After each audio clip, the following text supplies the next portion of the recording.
So once you open all your images here, you're going to select a white balance, which I'm going to stick probably to the colder side. I'll lighten it a tiny bit and bring the contrast down a tiny bit so I've got more room to work when I bring it into actual Photoshop. This is just the raw elements part. Then I'm going to want to copy all these photos here to make them all the same adjustments I just did. So I click on this button right there, hit sync, and all these photos will have the same settings. And just open them up into Photoshop and you're good to start editing. So this will just take a second for them to all load. So I'm going to quickly run through this part right here. Basically just grabbing a picture, dropping it directly on top, then you hit your blending mode on the side there and pick lighten, so only the white or the light is going to come through, and since you didn't move your camera, it was on a tripod, it'll all be perfectly lined up. So you're just adding all the best elements of smoke and light to each other to make the most epic photo possible. So I'm going to pick this one of me, put it there, hit lighten. And I do want some of the smoke from this one, so I'm going to add that on there, hit lighten again, get that smoke, but now there's two of me. So basically what I need to do is layer mask this layer and paint myself out of it. So I'm going to hit the layer mask down here on the bottom right of your screen. Then select the paintbrush and put it on black. And then make sure it's black, and then make sure the opacity is up, because I don't want a shadow or a ghost. I want to make that second image of me gone.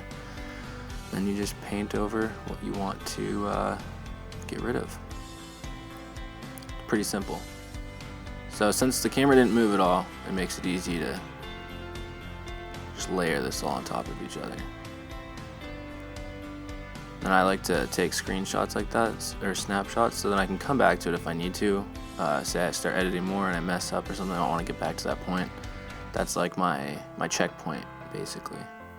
So I flatten the image, pull up curves here, bring up the curves a tiny bit, bring the shadows down a little bit. So the highlights up, shadows down, just a tiny bit, just to get rid of some of that haze. And then I'm gonna pull up selective color.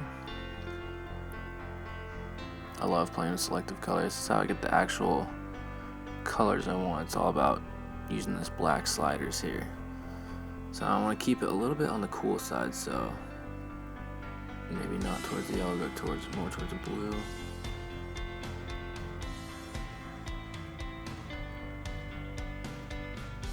Yeah, and that takes that red kind of look out of it for me. So that's more towards what I want. I might go play with the blues a tiny bit here. And make it more blue instead of the kind of purple. I want it more like this cool aqua color.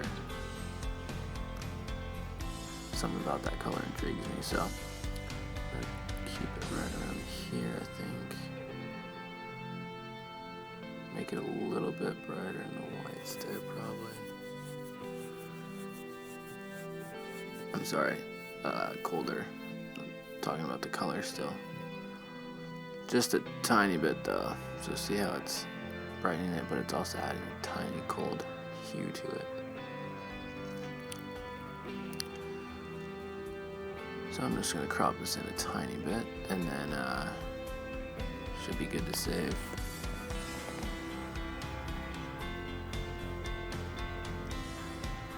That looks a little less.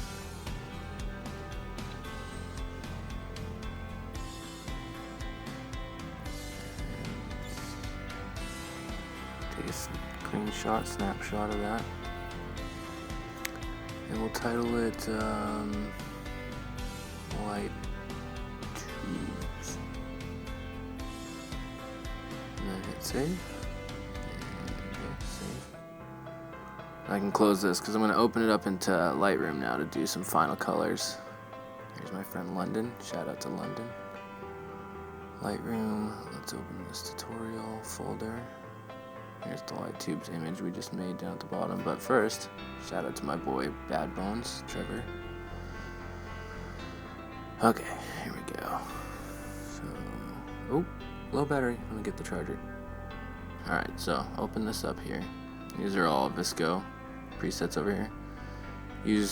We'll use it as a starting ground. Take the grain out, contrast up a tiny bit. See, these are all just my color and light changes.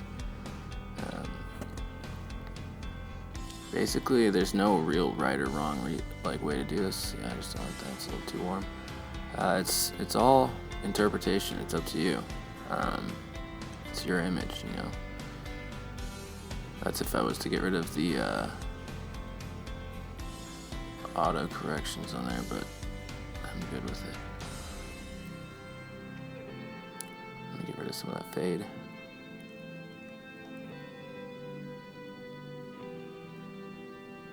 Go.